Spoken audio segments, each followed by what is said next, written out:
Senhor, louvado seja teu nome. Senhor, te damos graças mais uma vez, Senhor, por esse privilégio, essa oportunidade que temos, Senhor, de estar, Senhor, agora ouvindo da tua palavra, aprendendo um pouco mais a porção da tua palavra, Senhor. Te peço, Senhor, que o teu Espírito Santo venha dirigir o Márcio, Senhor, naquilo que ele vai nos ensinar, Senhor, que venha, Senhor, do teu trono de graça para os nossos corações, Senhor. Nós possamos aprender, Senhor, com essa aula, Senhor. Em nome do teu Filho amado Jesus é que eu te peço e te agradeço. Amém. Amém. Vamos lá, pessoal. Vamos começar. A Patrícia já deu sinal verde aí para a gente. Se vocês não estiverem me ouvindo bem, vocês me sinalizem. Estão me ouvindo bem? Está tranquilo até agora?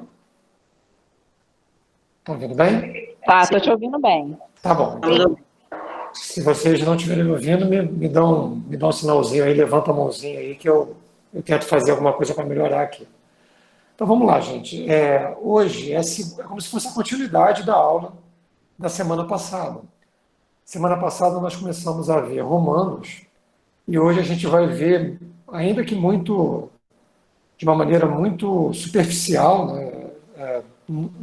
O tempo não dá conta de a gente ver a quantidade de livros que a gente vai ver hoje, mas o objetivo principal não é a gente aprofundar no estudo do livro, mas é perceber essa questão do que a gente já falou na semana passada, de continuidade e descontinuidade entre o Antigo e o Novo Testamento. Esse é o principal ponto.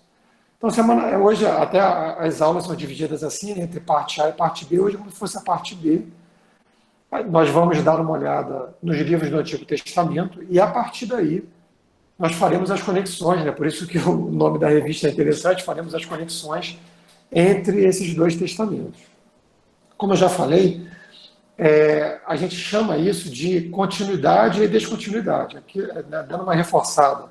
E para quem não veio semana passada, eu não sei se tem alguém que não veio, o que quer dizer isso, continuidade e descontinuidade? É uma coisa simples. Alguns temas, eles perpassam, continuam entre o Antigo e o Novo Testamento. Um exemplo, santidade. Santidade não é um tema que o Novo Testamento, por algum motivo, tenha ressignificado ou abolido frente ao Antigo Testamento. Agora, sacrifícios de animais propriamente dito para a remissão de pecados. Esse é um tema que foi ressignificado pelo Novo Testamento e, por assim dizer, ele não tem continuidade. Assim, não tem porquê os crentes de hoje em dia recorrerem a sacrifícios de animais para a remissão de pecados. Esse é um assunto que ficou no Antigo Testamento, mas por um motivo. Porque no Novo Testamento ele no Antigo Testamento prefigurava a vinda de Cristo e no Novo Testamento ele foi ressignificado, o celular caiu aqui, ele foi ressignificado pelo sacrifício remidor de Cristo. Então ele é um tema que, por assim dizer, descontinuou entre o Antigo e o Novo Testamento. E você tem vários, tem a dieta e por aí vai, tem vários, mas alguns ficaram. E semana passada a gente viu em Romanos um tema que ele tem continuidade entre o Antigo e o Novo Testamento, que é a justificação pela fé somente. Muitas pessoas interpretam que no Antigo Testamento a salvação era por obras, e quando a gente fala por obras, a gente tem que fazer uma conexão adequada para entender isso, que quais são as obras do Antigo Testamento. O judaísmo, ele é considerado hoje em dia, pela ótica do cristianismo, vamos dizer assim, ele é considerado uma religião que a justificação é por obras. E quais são essas obras? O sacrifício, observar o sábado, né, a circuncisão e por aí vai. Só que isso foi também, né, isso caiu, e Paulo vai dizer assim, olha, nunca foi. A realidade é que nunca foi pelas obras. Sempre foi pela fé. E em Romanos, Paulo vai trazer esse argumento de maneira muito contundente, dando vários exemplos. E um dos exemplos é o que a gente vai estudar hoje, é o de Abacuque. Ele vai dizer assim, o justo viverá pela fé.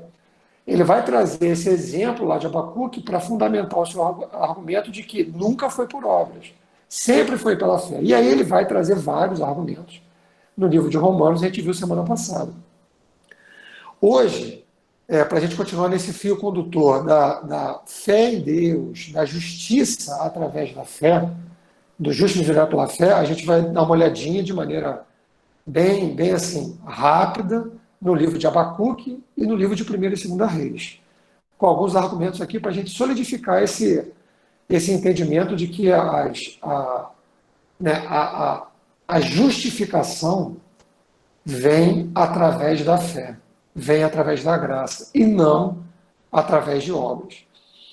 E é importante a gente também perceber, solidificar entre a gente esse conceito de justificação.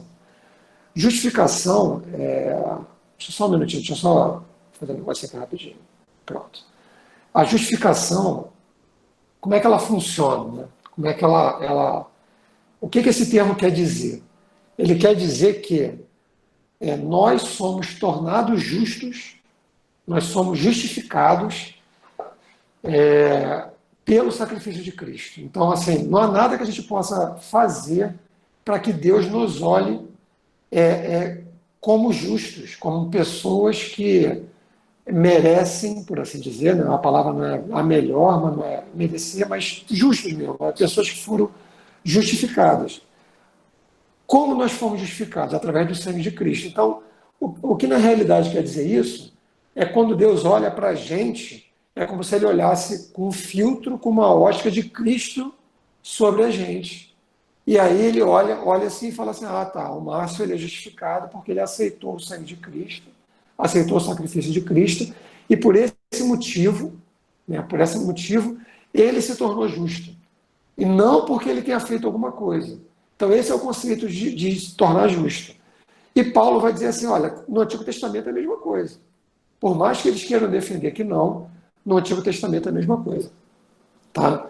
Então vamos dar uma olhadinha nos livros aí. Vamos pensar um pouquinho sobre os livros. Vamos primeiro falar sobre Abacuque, depois vamos falar em 1ª e 2ª Reis, mas dentro dessa ótica de não obras, por assim dizer, né, e fé, né, justificação pela fé e esse fio condutor da fé. Vamos lá, vamos falar sobre Abacuque. Né? Abacuque tem um nome interessante, tem aposto assim, e não é diferente comigo, quando o pastor vai falar assim, olha, vou pregar em Abacuque. Opa, tá com eco aí, galera. Quem puder fechar o microfone, eu agradeço. Vamos pregar em Abacuque. Aí a gente vai dar aquela pesquisada na Bíblia, se tiver com Bíblia de papel, porque a gente não conversa muito sobre Abacuque. Né? Então, hoje em dia é fácil, a gente vai lá no celular rapidinho, acha, mas tiver que dar uma desfolhada na mão, é aquele tipo de livro que a gente acaba não desfolhando muito. E ele tem um estilo bem diferente dos demais livros proféticos, ele tem um estilo bem diferente. Ele é um grande desabafo no início do livro. Ele tem um estilo literário de completa abertura. Assim, o profeta vai realmente a Deus e abre o coração. Fala, não estou entendendo nada do que está acontecendo aqui. É um estilo bem diferente dos demais livros proféticos. Ele vai a Deus como se fosse uma grande denúncia. Ele vai dizer assim, olha, está tudo errado isso aqui, o que está acontecendo, Deus? Assim, principalmente ali no capítulo 1º, ele vai falar assim, olha, estou vendo aqui imoralidade, injustiça social, tudo acontecendo aqui e nada está acontecendo. O que está acontecendo, Deus? Assim, ele tem esse estilo assim, de denúncia. Né? Isso é uma coisa interessante. A gente, normalmente, vê os profetas só como se fossem emissários de Deus, e eles são emissários de Deus para levar a palavra ao povo, mas só como se ele recebesse um oráculo de Deus, por assim dizer, né? uma revelação nova para levar para o povo. Mas muitos profetas, e até mesmo aqueles profetas que fizeram isso, mas parte da profecia dele, ou parte dos escritos proféticos, também é denúncia. E o que eu quero dizer com isso? Baseado em que eles fazem a denúncia? Eles olhavam para a lei. Olhavam para a lei e falavam assim, olha, está escrito que a gente tem que proteger o órfão, proteger a viúva, proteger... E ele olhava para o povo e não estava fazendo nada disso. E ao fazer essa denúncia funcionava como uma profecia. Não sei se vocês estão me entendendo. Então, nem sempre era algo totalmente novo. Era só uma constatação de que o povo não estava seguindo a lei. E por não seguir a lei, o profeta ia lá e fazia uma denúncia. e aí com a autoridade de Deus e tal, mas ele fazia uma denúncia e baseado em quê? Baseado na lei. Ele olhava para a lei, por exemplo, a lei dizia que, por exemplo, você tinha lá que no 7º ano descansar a terra. Aí ele via que ninguém estava fazendo isso. Ele ia lá e falava, mas ninguém está descansando a terra, está deixando a terra descansar para poder o órfão, a viúva, pegar e colher daquilo ali para o seu alimento. Ninguém está fazendo isso, então ele denunciava. E esse estilo é o estilo de Abacuque, é o estilo de denúncia, um estilo de diálogo mesmo, muito vigoroso de Deus com o profeta. O profeta vai dizer assim, ele vai a Deus de coração aberto. Ele vai a Deus de coração muito aberto. O que é legal nesse estilo, né, é que a gente vê que ninguém precisa abrir mão do que é para se aproximar de Deus. Né? Não existe um padrão de aproximação de Deus, por assim dizer. Abacuque pelo jeito, é uma pessoa intensa e vai com essa intensidade fazer esse diálogo com Deus e abre o coração e fala com Deus. É um diálogo bem vigoroso. Então, aqui nas minhas anotações, logo na primeira fala, Abacuque demonstra que, pelo silêncio de Deus, ele vai reclamar com Deus, por assim dizer, vai questionar Deus e vai dizer assim, olha, eu estou vendo situação de injustiça, de exploração, de violência, de imoralidade em diversos setores da nação. E o Senhor não está fazendo nada, não está falando nada. O que está acontecendo? Ele vai a Deus de coração aberto e fala isso.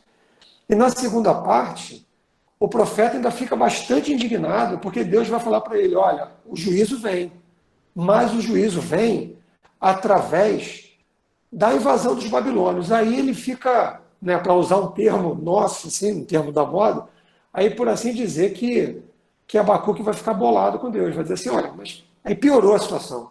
Eu fui ao Senhor reclamar que por assim dizer, eu estava indignado com a situação, e agora o Senhor vai me dizer que a justiça, o conserto disso vai vir através da mão dos ímpios, dos caldeus, e aí ele, por assim dizer, entra em parafuso. Essa é a dinâmica ali do livro de Abacuque. Agora, o que é interessante é o Senhor responde para Abacuque, e aí tem um elo muito grande com Romanos, que todos são culpados diante de Deus. É bem o capítulo lá, 1º, 2º, 3º de Romanos, que Paulo vai dizer, olha, não tem ninguém que possa ser justo diante de Deus. E lá em Abacuque, Abacuque vai fazer eco, Deus vai falar da mesma maneira com Abacuque. Mas só que, e aí é o link com Romanos, em Abacuque 2,4, Deus vai dizer para Abacuque, o justo viverá pela fé. Então, independente da situação que estiver acontecendo, e é interessante que Deus não vai dizer para Abacuque assim, olha, foi pela falta de sacrifício, foi por uma série de coisas que esse juízo está chegando. Não é isso. E ele vai dizer, olha, muito pelo contrário, não é por isso que você vai viver, que o povo vai viver. O povo vai viver pela fé. E aí esse elo que Paulo vai resgatar lá em Romanos, para poder fazer toda a defesa da salvação pela graça e não pelas obras. É justamente esse elo. E essa palavra fé, no livro de Abacuque, é uma palavra que ela é traduzida por fé, mas ela inclui, ela é muito mais rica do que, às vezes, às vezes as palavras que são traduzidas, elas não fazem jus ao conceito original da língua. E o conceito original da língua, ele traz esse conceito de lealdade, de confiança, que aos justos é prometida a vida por essa fé em Deus. Olha, não é prometida a vida por outras questões, mas sim por essa fé em Deus, por essa inquebrantável lealdade diante de Deus, independente da situação. O interessante é que, independente da situação, é através da fé que o justo viverá. E esse viver é um viver não só agora, também no futuro e de maneira plena. E essa fidelidade é o quê? É a palavra de Deus e a vontade de Deus. É entender que, independente da situação, a gente vai viver em fidelidade a Deus. E no capítulo 3, o capítulo 3 já tem um um outro estilo de escrita. O capítulo 3 é escrito em forma de salmo. Ele tem uma estrutura de salmo, ele parece um salmo. E em Abacuque 3, 17 e 18, é a declaração de fé, que tem muito a ver com os dias de hoje, tem muito a ver com a salvação pela graça, que é aquela grande, né, declaração que vai dizer, olha, não importa nada, não tem, né, nada está florescendo, o gado está morrendo, está tudo indo mal, mas eu entendo, né, que Deus é que está conduzindo a minha vida. Deus é que está conduzindo essas questões, e isso não vai abalar a minha fé em Deus. É totalmente contrário do que muitas pessoas e muitos grupos estão dizendo hoje em dia, e também fazendo uma analogia em Romanos e para os nossos dias, né, fazendo essa ponte, em Romanos também Paulo vai dizer, olha, não é pela sua origem étnica, né, por ser hebreu e judeu, que você vai ser salvo, não é por isso, pela graça, pelo sacrifício remidor de Cristo, e fazendo a ponte com os nossos dias, assim, não é por nenhuma demonstração externa sua, né, ou seja, prosperidade, alguma coisa do tipo, que você tem a chancela do que é salvo. Muito pelo contrário, você é salvo de maneira bem objetiva se você crê em Cristo. E daí para frente, por assim dizer, não importa muito, a não ser a sua vida em santidade, em respeito a Deus, não importa muito, vamos dizer assim, o que está acontecendo com você. Por quê? Porque você é salvo pelo sacrifício remidor de Cristo. Então, Paulo vai fazer todo esse... Então, esse é um dos principais links de Abacuque com Romanos. Por isso que essa revista é chamada Conexões. E por isso que Paulo, ao resgatar Abacuque 2,4, vai dizer, o justo viverá pela fé. Para dizer para aquela igreja ali de Romanos, dizer assim, olha, não adianta seguir certas coisas achando que você vai ser justificado, porque não é por aí. Não é pelo fazer. Ainda que você, depois de salvo, impelido pelo entendimento de que algumas coisas são importantes para a sua vida cristã, né, e aí você vai viver de maneira justa depois de salvo, como consequência da sua salvação, mas não antes, né, não para alcançar a salvação e como se quisesse comparecer diante de Deus com alguma coisa nas mãos. Né? John Stott vai dizer isso, né? A cruz, ela tem muito essa questão de escandalizar o homem, porque o homem ele quer comparecer diante de Deus com algo nas mãos. Olha, Senhor, eu fiz isso, eu fiz aquilo, eu segui a lei, eu fiz alguma coisa para merecer a salvação. Mas o Evangelho, ele humilha o homem para dizer assim, olha, não adianta. Ou você é pela graça e nada do que você fez, ou não é de jeito nenhum. Então, esse link é importante com o livro de Romanos. Tá? Essa é uma situação importante do livro de Abacuque, e o livro de Abacuque vai deixar isso muito claro. Por quê? Porque Deus vai dizer, olha, não adianta, o justo viverá pela fé, e isso é desde o Antigo Testamento, e Paulo também vai dizer isso lá. Né? Paulo vai dizer isso de maneira bem clara, vai dizer, olha, é assim que funciona e sempre funcionou assim. Aí vai resgatar Abraão, que é antes da lei, vai resgatar uma série de situações para comprovar essa fala dele, e a gente percebe que esse é um fio condutor de um assunto que continua entre o Antigo e o Novo Testamento. Tá? Falando um pouquinho do livro, né? O livro ele é datado mais ou menos, né, para falar um pouquinho sobre essa questão de datação do livro, ele é datado mais ou menos ali entre o reinado de Josias e Joaquim em Judá, no Reino do Sul. Eu não sei quantos estão familiarizados com essa questão da divisão do reino, né, mas teve a divisão do reino entre o Reino do Norte, o Reino de Israel, o Reino do Sul, o Reino de Judá. E Abacuque ele profetiza ali no Reino do Sul, em Judá, e aproximadamente entre os séculos 6 e 7 antes de Cristo. Né? Bastante tempo. Né? Então, ali, entre ali 400, 500, 600 anos antes de Cristo, é mais ou menos ali a datação de que essas coisas acontecem. E é provável que o profeta tenha visto, né, a invasão da Babilônia e a subjugação de Jerusalém. É provável que ele tenha visto. Então você tem dois tipos de invasão ali, você tem a invasão das tribos do norte, das 10 tribos, pela Síria, foi um pouco antes. Então, quando isso aqui acontece, o Reino do Norte já tinha acabado, tá? O Reino do Norte já tinha acabado. Aí você tem o Reino do Sul. O Reino do Sul, ele tem são invasões de características diferentes, né? O Reino do Norte, ele é invadido pela Síria, e a Síria, ele tinha o costume de fazer o quê? Ele deixava o povo, mas misturava o povo, né? Então ficava uma grande miscigenação. Assim que ele fazia, ele trazia outros povos, aí misturava tudo ali e meio que desconstruía. Já a Babilônia fez o seguinte, ela pegou o melhor do povo ali do Reino do Sul, de Judá, e exilou. Aí você vai ter a característica do exílio, você tem os livros e os profetas do exílio para dizer como é que foi o reinado. Então aí foi embora Daniel, foi embora essa galera, foi viver na Babilônia, e depois você tem o retorno do exílio.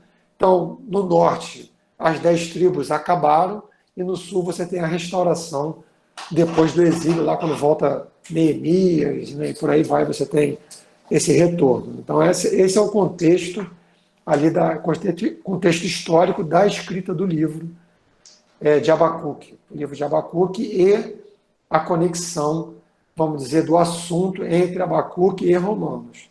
Tá? Deixa eu beber um pouquinho d'água aqui para a gente continuar em 1ª e 2ª Reis.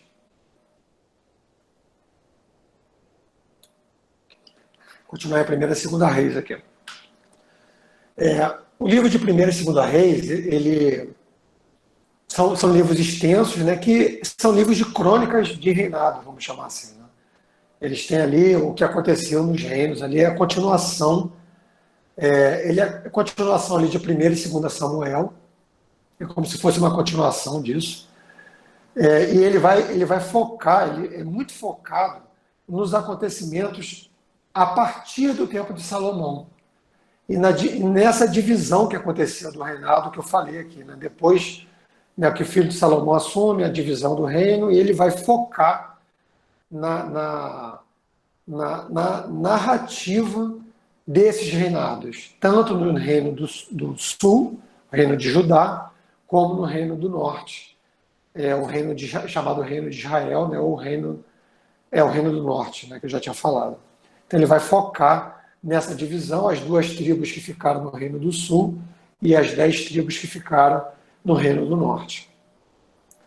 E em todas esses desdobramentos dessa divisão, dessa cisão política que aconteceu ali por conta da decisão do filho de Salomão. Ele vai descrever isso daí, mas é interessante também, aí é um outro elo de ligação com o livro de Romanos, que muito do foco do livro, ele vai descrever essa questão da fidelidade a Deus. Ele descreve os reinos e os reis que foram fiéis a Deus, eles eram reinados prósperos, reinados abençoados e principalmente que abençoavam o povo de Deus. E aqueles que se afastavam de Deus, eles traziam ruína para eles mesmos, para suas famílias, e principalmente traziam ruínas para o povo de Deus. Né? Então, vai ter toda essa característica de Deus também olhar para esses governantes e ter vamos dizer assim, um coração apertado da parte de Deus para dizer assim, olha, eles não estão conduzindo bem o meu povo. Né? Não estão conduzindo bem o meu povo. E nesse sentido você tem também essa questão de fidelidade. Porque Paulo também vai trazer assim, olha, né, vamos dizer assim, o caminhar do povo de Deus, o novo Israel, é um Israel da fé e não um Israel étnico, por assim dizer. Então, como é que esse Israel étnico, esse Israel da fé, vai andar? Ele vai andar em fidelidade a Deus. E esse é um elo também importante de conexão entre a 1ª e 2ª Reis e Romanos. Por quê? Porque esses reis, eles não eram bem assim, por observar alguma obra que eles eram abençoados. Eles eram abençoados por ter fidelidade a Deus, por crer em Deus, né? Por ter essa questão de uma conexão com Deus, de ter um coração diante de Deus, e aí eles eram abençoados e tinham um reinado abençoado. Tá? só para a gente ter uma noção também do livro, a composição hebraica original desses livros, eles não eram primeiro e segunda Reis. Eles estavam reunidos em um só volume. Um só volume. Essa divisão aconteceu na tradução para o grego, que a gente chama de Septuaginta. Né? Nessa tradução ele foi dividido em primeira e segunda Reis. O que ele tem de importante para a gente, e nesse sentido também para os judeus também. Ele consta da Bíblia hebraica. Ele é um importante registro do passado da nação judaica. E dessa dinâmica, dessa tensão entre a fidelidade e a infidelidade a Deus, tanto individualmente, como também como nação. Né? Aquela nação que é conduzida em fidelidade, e aí tem uma importância da liderança, uma série de coisas, é uma nação que é abençoada. Né? E aquele governante também, aquela liderança também. E aquele líder que se desvia dos caminhos do Senhor, ele traz ruína não só para ele, mas ele traz ruína também para aqueles que ele lidera, para aqueles que ele pastoreia, por assim dizer, né? Porque essa palavra pastor, no Antigo Testamento, ele tem um significado muito de líder da nação, né? De líder político também. Se você era uma coisa comum até em vários outros escritos da antiguidade. Por exemplo, muitos faraós eram descritos também como pastores. Por quê? Porque eles conduziam, cuidavam do povo. Então, esse é um conceito comum daquelas nações ali que compunham, né, por assim dizer, aquele cenário político ali do Antigo Testamento. Tá? E ele também é datado aproximadamente ali da segunda metade do século V a.C. Então, qual é o fio também nesse sentido que faz um eco com Romanos?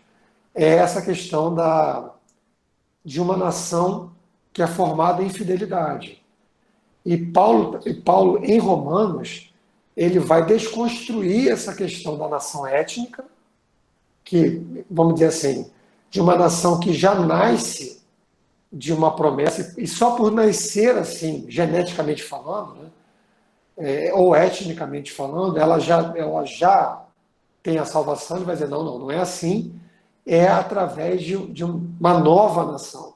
E essa nova nação não tem o menor elo com a questão né, de uma coisa étnica.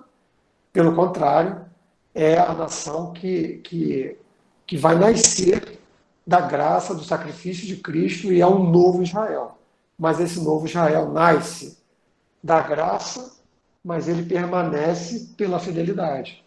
E esse é um eco importante aqui com o primeiro e segunda Reis. Tem essa questão da fé, mas tem essa questão da fidelidade e da continuidade da nação. Né? Vamos dizer assim, a nação permanece não por obras, mas permanece pela fidelidade. Tá? E quais são as relações aí? Eu vou entrar mais um pouquinho nas relações e algumas aplicações, e caminhando um pouquinho para o final, porque isso é só um panorama mesmo para a gente poder né, dar uma vislumbrada nessa questão das conexões. E o principal desses estudos que a gente está trazendo aqui são essas conexões. São esses assuntos que continuam ou descontinuam, e o foco dessas lições são os assuntos que continuam. Né? São os assuntos que permanecem entre os dois testamentos. Por isso que é importante a gente ter vamos dizer assim, uma firme convicção de que a leitura do Antigo Testamento, ela não é uma leitura isolada. Ela é uma leitura que tem que ser feita através agora do Novo Testamento. Tá? Os batistas, os protestantes, eles não abandonam o Antigo Testamento, mas eles leem o Antigo Testamento através da ótica do Novo Testamento. Tá? Porque os assuntos eles são ressignificados através do que Deus revelou no Novo Testamento. Eles são ressignificados, assim, eles não precisam ter medo de falar, eles ganham realmente um novo significado, uma nova ótica, como a gente está vendo aqui. A salvação não é por obras. Isso não é uma inovação do Novo Testamento, muito pelo contrário, sempre foi assim. Paulo vai defender isso, e nesses estudos a gente consegue ver essas conexões, né? Consegue ver essas continuidades, que é o termo teológico. Até se vocês forem pesquisar depois, quiserem anotar aí, o termo é continuidade de temas entre o Antigo e o Novo Testamento. Esse é o termo que você vai achar aí para poder estudar nas suas pesquisas e depois que a gente sair daqui. E quais são essas relações entre Abacuque, 1ª e 2ª Reis e Romanos, e que a gente pode trazer para a gente? Primeiro, fé e justiça são temas que se entrelaçam nesses livros e se entrelaçam entre o Antigo e o Novo Testamento. Salvação sempre foi pela fé, e Paulo vai defender isso em Romanos, e para que ele possa fazer essa defesa, ele não faz essa defesa sozinho.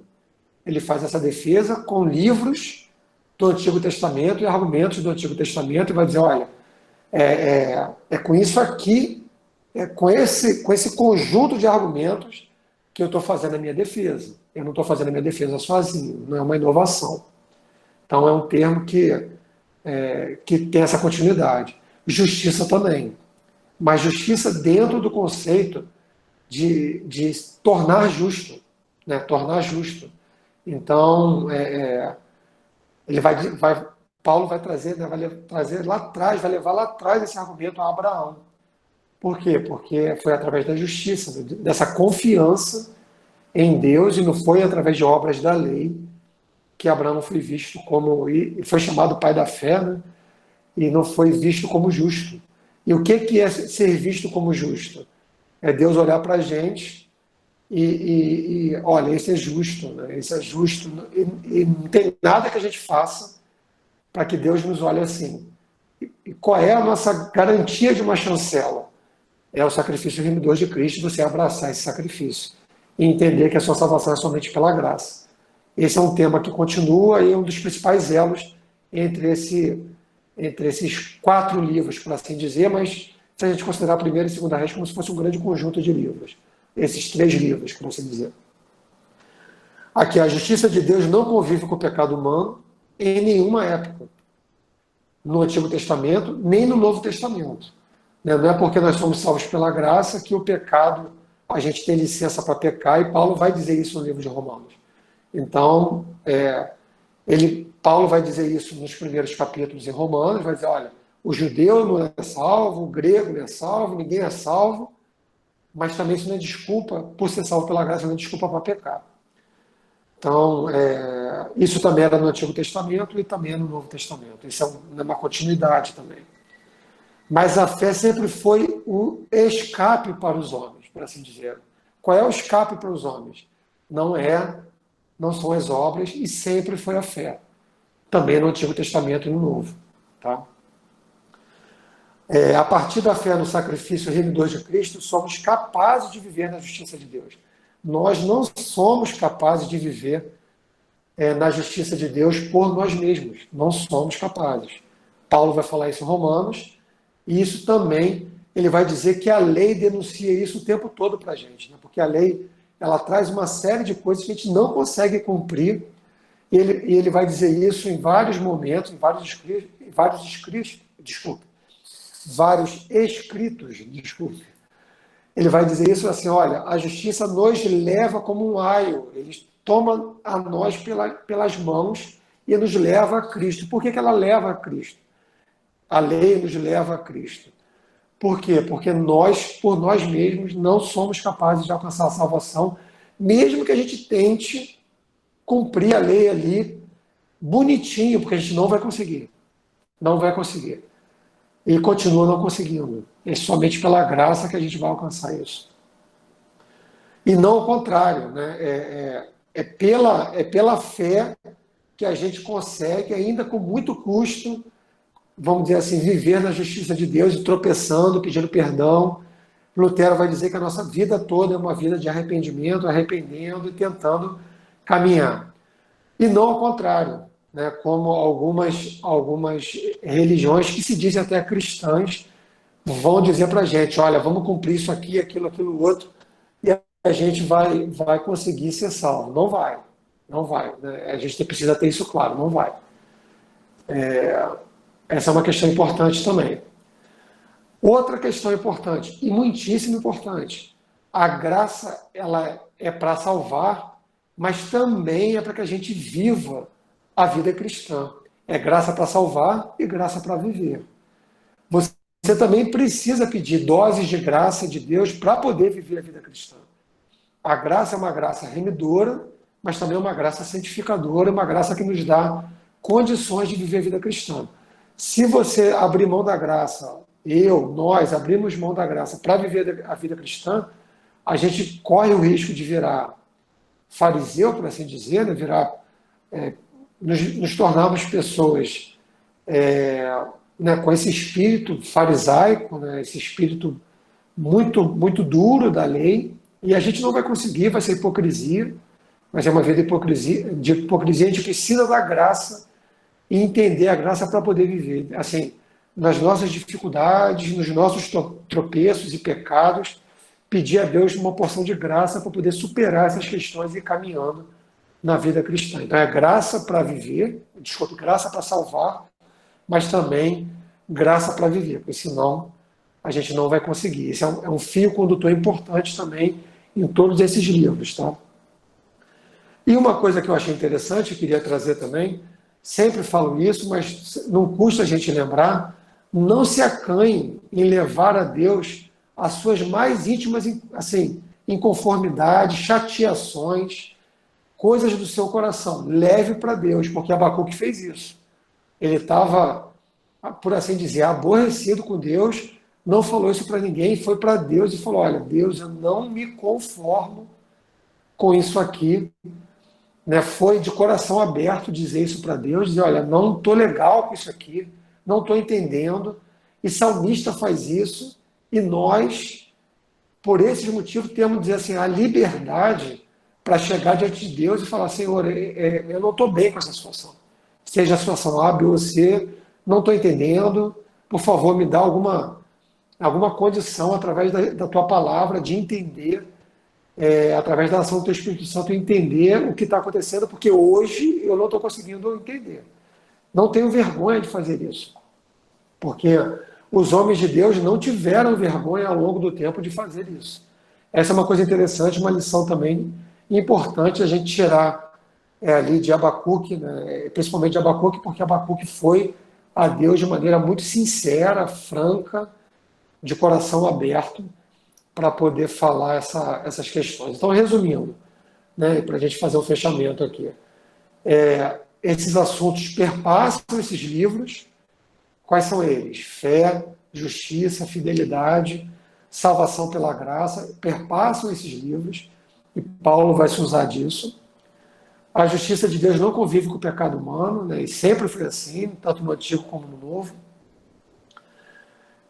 E a partir da fé no sacrifício remidor de Cristo, somos capazes de viver na justiça de Deus, e não ao contrário. Então, a gente nunca pode confundir isso. A gente não pode achar que por estar fazendo alguma coisa, a gente é capaz ou tem algum mérito para ser salvo. É ao contrário, ao ser salvo, ao alcançar a salvação em Cristo, não é que a gente consiga, mas Deus nos ajuda a viver de um modo mais justo, piedoso, ainda que com muitos tropeços, se a gente for sincero com a gente mesmo, tanto como igreja, tanto como povo de Deus, individualmente falando. Tá? Então, esse é um outro assunto importante. Graça para salvar, mas também graça para viver, graça para poder caminhar na vida cristã, e não se acanhe em levar para Deus as suas mais íntimas inconformidades. Esse é um assunto importante que eu queria trazer também hoje. Então, meus irmãos, era isso. Trouxe aqui de maneira muito resumida essa questão dos livros de Abacuque, Primeira e Segunda Reis, não, porque eles rendem pouco, muito pelo contrário, renderiam muito mais do que isso. Mas para a gente poder perceber as conexões do que a gente viu semana passada em Romanos, com esses livros do Antigo Testamento. E espero que tenha ficado claro para os irmãos. Eu vou abrir agora para perguntas e para um debate aí, para a gente poder caminhar para o final. Assim, como aula, encerrei a aula, vamos dizer por assim dizer, não tenho mais nada para trazer. A gente pode aí bater um papo sobre as dúvidas. Se eu puder responder, eu respondo, senão depois encaminho pela Patrícia aí as minhas pesquisas para responder alguma coisa aí que vocês queiram. Está aberto aí, meus irmãos. A palavra está com vocês agora. A palavra está com vocês. Márcia, uma coisa que eu acho muito interessante, né, até no livro de Abacuque, é justamente esse questionamento que você falou, né? Porque muitas vezes a gente é Sim. ensinado que quando passa por problemas, por provações, a gente deve falar sempre para quê, não por quê, né? E como se a gente tivesse a condição de enganar a Deus, né? É claro que a gente Sim. sempre tem que se submeter à vontade de Deus, mas Deus conhece o nosso coração, né? E Ele sabe os nossos questionamentos. Eu acho que isso aí que Abacuque fez foi assim, mostrou quanto de intimidade ele tinha com Deus, né? Para falar, não estou entendendo, não sei por que isso está acontecendo, não sei por que está acontecendo isso. Eu acho que isso serve de uma direção para a gente também. Que a gente não queira enganar a Sim. Deus. Muitas vezes a gente fala alguma coisa com os lábios, mas nosso coração está dizendo outra coisa, né? E a gente pode ser Isso. sincero, Senhor, eu estou passando por isso, eu vou continuar obediente, eu vou continuar seguindo os teus caminhos, mas eu não estou entendendo por que isso está acontecendo comigo, por que está dessa maneira, por que está demorando tanto, né? E eu acho que o Espírito Santo usa dessas orações nossas e começa a nos consolar, né, a trazer palavras para a gente de consolo, de conforto, na medida que a gente é sincero com Deus também, né? Sim, e é legal que não é só em Abacuque, né? Se a gente olhar, tem vários momentos em Salmos e que as pessoas vão de muito peito aberto conversar com Deus. E eu tirei essa lição para mim, assim, é interessante a gente não se colocar diante de Deus como se fosse super-humanos, não somos. E para mim isso é muito uma influência né, da cultura grega no cristianismo, por assim dizer, né, de uma cultura assim de não às emoções. Nós não somos assim. Se a gente fizer isso, a gente está se enganando. Né? Nós somos seres que transitam entre a razão e a emoção, entre ficar bem e o desespero. É assim. Se a gente negar isso, é pior. E é interessante que os escritores hebraicos, eles não são assim, né? Eles não ficam numa postura assim de, como se fossem né, aqueles filósofos gregos assim que dizem não à dor, não, eles vão de peito aberto e falam e choram e se desesperam, mas se colocam diante de Deus. E para mim isso é de muito valor e de um ensinamento muito, vamos dizer assim, um ensinamento muito precioso para a gente. Porque, por um lado, nos ensina a não negar as nossas emoções, porque Deus nunca quis isso de nós somos seres assim mesmo, né? Temos essa miríade de coisas dentro de nós, e por outro lado, né, não deixar a gente se levar para essa questão, uma postura como se nós fôssemos assim, extremamente frios, como você falou, para colocar as coisas diante de Deus com uma extrema racionalidade. Os escritores hebraicos nunca foram assim. Eu acho que a gente deveria resgatar isso um pouquinho, porque isso ajuda o povo de Deus a lidar com essa dificuldade que é a vida, porque a vida é assim, feita de altos e baixos mesmo. E foi assim com o povo de Deus, e o povo de Deus foi a Deus de peito aberto, né, o que é melhor. Eu considero isso importante, muito importante.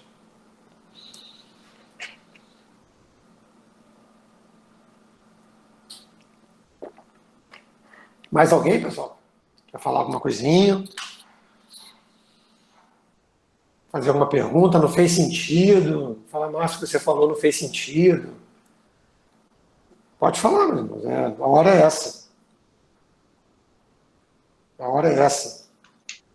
Não tem muito o que dizer, não. Fez total Não, sentido. Daniel. Eu concordo com tudo dito. Concordo com tudo dito. Então, Tem beleza. mais nada a acrescentar, não.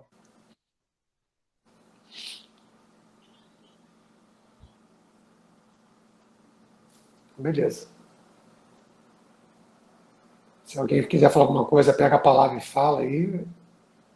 Deixa eu ver. Tem uma galera aqui, mas não tem muita gente, não.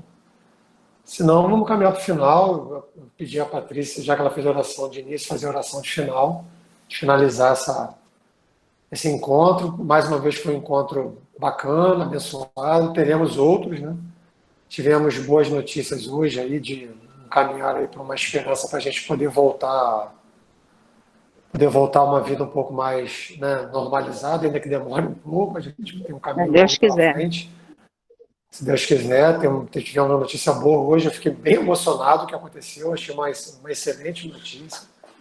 Então vamos em frente, meus irmãos. Patrícia, se quiser orar para finalizar, ou se alguém quiser dar alguma palavra, pode interromper, meus irmãos. Vamos trazer as questões, senão eu vou passar a palavra para a Patrícia para ela encerrar e fazer uma oração. Nós vamos partir para o dia aí, nosso restante de dia. Tenham um bom final aí de domingo, uma boa semana, e que Deus abençoe os irmãos aí. Amém, Márcio. Muito obrigada, né, por esse tempo que você se dedicou aqui, essas 2 lições. Foram, assim, foram muito boas, acrescentaram muito a gente, né? A gente ter essa visão, né, dessas conexões entre os livros é muito legal, né? Gostei muito desses temas que a gente está, né, podendo fazer essas conexões do antigo e do novo, né? Eu acho que é muito pertinente isso. Semana que vem é o Eduardo Mineiro que vai estar com a gente, mas nesse mesmo horário ainda estaremos na sala virtual, né? Esperamos que, de repente, em fevereiro e março, a gente possa voltar, né? Voltar à aula presencial, mas aí vamos ver, dependendo do que a igreja vai decidir. Né? Mas no domingo que vem ainda é virtual com o Eduardo Mineiro. Então vamos encerrar. Quero mais uma vez agradecer ao Márcio, né, pela disponibilidade dele. E agradecer a Deus, né, por ter usado você, né, seu entendimento, para trazer para a gente lições tão relevantes. Vamos orar, então. Vamos orar. Senhor, louvado seja teu nome, Senhor. Queremos só te agradecer, Senhor. Te agradecer por esses momentos, te agradecer, Senhor, por essas experiências que tivemos, por essas lições que aprendemos, Senhor. Saber, Senhor, que o mesmo Deus do Antigo Testamento é o mesmo Deus do Novo e é o mesmo Deus que continua agindo nas nossas vidas, Senhor. Ó Pai amado, Tu és o Deus do passado, Senhor, mas Tu és o Deus do nosso presente e serás o Deus do nosso futuro, Senhor. Ó Pai amado, que cada vez mais, Senhor, a gente possa, Senhor, olhar, Senhor, para Ti, Senhor, não para as situações que a gente está vivendo nesse mundo, Senhor, mesmo que sejam situações que a gente não entenda, mas que a gente não venha perder a fé, que a gente não venha desanimar, Senhor, que a gente possa continuar firme contigo, Senhor, que a gente possa procurar viver uma vida de santidade, Senhor, separados para Ti, Senhor, porque como diz a Tua palavra, Senhor, Tu és santo, Senhor, e determina que nós sejamos santos também, que a gente possa viver essa vida de santidade, Senhor, em nome de Jesus, que as coisas que acontecem nesse mundo, Senhor, não venham abalar nem desanimar a nossa fé. Agora te pedimos, Senhor, que Tu continues com o nosso domingo, Senhor, abençoas o Márcio, Senhor, a Késia, Senhor, Senhor, que possas continuar capacitando o Márcio, Senhor, para ser mestre, Senhor, dando essas aulas para a gente, Senhor, que tanto nos edificam. Abençoa a vida dele, abençoa a vida da Késia, Senhor, que tu possas derramar bênçãos espirituais sobre a vida dele, Senhor. Amém, obrigada, Senhor, por esse domingo, continua conosco, é isso que te pedimos, Senhor, em nome do teu Filho Jesus, amém. Amém. Um abraço aí. Tchau, tchau, Patrícia. Obrigado. Bom domingo, meus irmãos. Tchau, gente. Tchau. Bom domingo para